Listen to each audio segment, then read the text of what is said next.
Comic Army. My name is Chris the Comic Vet. Hope this video finds you safe and well. Welcome back to another new Comic Book Day haul video. And today, I've got a good number of books. I feel like this is the week where generally all the big titles drop and they're all kind of fighting for your money, and I just kind of give all my money to them. Let's be honest, I read a lot of books. But let's get right into it. Before I begin, make sure that you hit that like button, make sure you're subscribed, get a comment ready. Let me know if you agree with me on my choice for cover of the week of the books that I've selected. And also make sure that you're subscribed to my LCS Retro Rocket Comics across all their social media platforms. Again, Chris, thank you so much for having my pull list waiting for me. I appreciate you. Like always, when I have a spider title, I start with it. And the Amazing Spider-Man dropped this week. So this is issue 49. It's the first tie-in of Blood Hunt for the Amazing Spider-Man. This cover, it's okay. It's okay. You know, it's John Romita Jr. doing John Romita Jr. things on here. It's just okay. But I'm looking forward to this. I'm not going to be going crazy with the Blood Hunt tie-ins. I've decided of the spider titles that I normally pick up, Amazing Spider-Man, Miles Morales, I'll pick up those Blood Hunt tie-ins. And if there's something that's absolutely critical to the story, I may pick that one up. But I'm just going to pick up the spider tie-ins and the normal series as well. So yeah, The Amazing Spider-Man issue 49, a series that I'm thoroughly enjoying. Chris actually set aside the variant cover for this just because he knows that I'm a motorcycle rider. This is Captain America with this pretty cool cover. So yeah, this is Captain America issue number 9, and I'm thoroughly enjoying this particular volume of Captain America. This is now the 3rd volume in a row that I've really enjoyed when it comes to the Sentinel of Liberty. Now, cover for not cover of the week, again, belongs to John Romita Jr., but this time it's Daredevil issue number 9. I feel like his worst work has been the Daredevil stuff of late. This is barely interior artwork, if you ask me, and yet here it is on the front cover. I don't know if they owe him favors or something, or he signed a contract with X amount of covers and they're just trying to fulfill it, but this is not a good cover. Not a good cover. Good story, don't get me wrong. Good story. Ahmed's doing a great job with Daredevil, picking up the ball from Chip Zdarsky, who had the last 2 volumes of Daredevil, which were exceptional. But here we are. All right. A candidate for cover of the week, which is actually another Blood Hunt tie-in, is Venom 33. So as you can see, this is a pretty good homage to the Death of Kraven famous cover where Peter is coming back up through the grave. I believe that's number 4 in that particular mini-series from back in the day, the Death of Kraven. But yeah, this is a real nice modern take on that particular cover for Venom 33. Again, it is a Blood Hunt tie-in. Now, issue number 1 of Deadpool, which came out last month, was really good. Cody Ziegler was actually at the helm of it. So I decided to go with issue number 2. Yeah, I'm looking forward to getting into this. It's been a while since I've read Deadpool. Part 9 of the Sabretooth War dropped this week.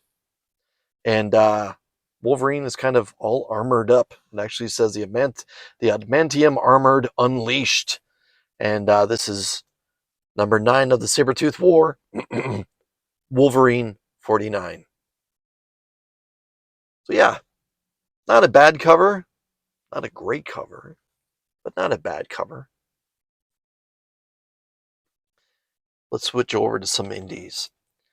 Now, I'm not sure if this is going to be ongoing or if this is more like an annual, but this is Energon Universe issue number 1, where you can see the 2 powerhouses going up against each other, Optimus Prime and Megatron. This is definitely Daniel Warren Johnson artwork here on the cover. And again, candidate for cover of the week. This is just glorious. This is the kind of book that you put in front of him if he's got a nice silver marker and autographs it for you right across that chain right there. It's a good signing spot if you were to get this autographed. But I'm looking forward to getting into this, the whole Energon universe when it comes to Void Rivals, Transformers, and those G.I. Joe spin-offs. They've been really, really good. So look forward to getting into this one. So it seems like the story of the year is concluding today. This is the final issue, and the cover B of Beneath the Trees Where Nobody Sees. This has been nothing short of excellent. I really hope that you've been reading Beneath the Trees, or that you have some money set aside to pick up the trade when it comes out in a short while. But I highly recommend this series. Again, this book will be my top 3 favorite stories of the year when we take a look back at 2024. Beneath the Trees Where Nobody Sees. All right, Ghost Machine dropped a book this week, and it's probably their flagship title, that being Geiger, if you ask me. But this is Geiger issue number 2. It's a pretty solid cover there. I gotta admit, I kind of like that. I like that Western flavor that they did with this. I wanted the glowing man, preferably dead. Reward. But yeah. All right, we'll see what Geoff Johns has in store for us, and I know that Gary Frank should be hitting the ball out of the park with that interior artwork. I mentioned Transformers earlier. Transformers dropped today. This is Transformers issue number 8. Really, really good. We have definitely, again, Daniel Warren Johnson artwork here on the cover. I don't think he's doing the interiors anymore. I think that belongs to Jorge Corona. But yeah, Transformers. Now it's time for Cover of the Week. So Cover of the Week belongs to an Image number 1. And the reason why it's Cover of the Week for me is because it's pulling on my heartstrings. If you know anything about me personally, you know that I'm a second generation comic book reader. My father, who passed away a number of years ago, thoroughly enjoyed comic books in his youth, and his favorite style of comic books to read was not superhero books. It was actually American Westerns. And this week, Image dropped a new type of Western from Skottie Young and Jorge Corona. And I've always been one that said Skottie Young, to me, is a better writer than artist, at least with that chibi stuff. But to each their own, don't get me wrong. But if you haven't read The Me You Love in the Dark, you are missing out on what Skottie Young can do as a writer. This is Ain't No Grave, issue number 1. And for me, this is Cover of the Week. It has that movie poster flavor to it. I just think it's great use of color work. Usually when you see Westerns, they always have that pale type of artwork, or everything is kind of browned out or whatever. And this one has some nice colors on it. And that's the reason why it's Cover of the Week for me. And I really, really hope that this book is great, because I love reading old Westerns that are now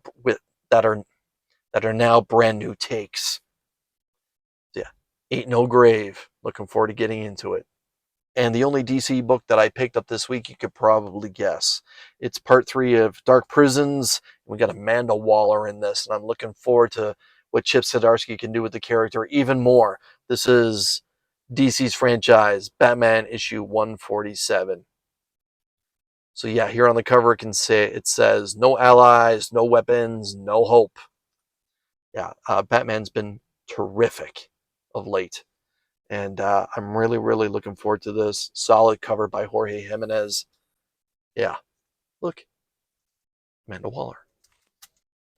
So make sure that you hit that like button. Make sure you're subscribed. And I look forward to reading your comments.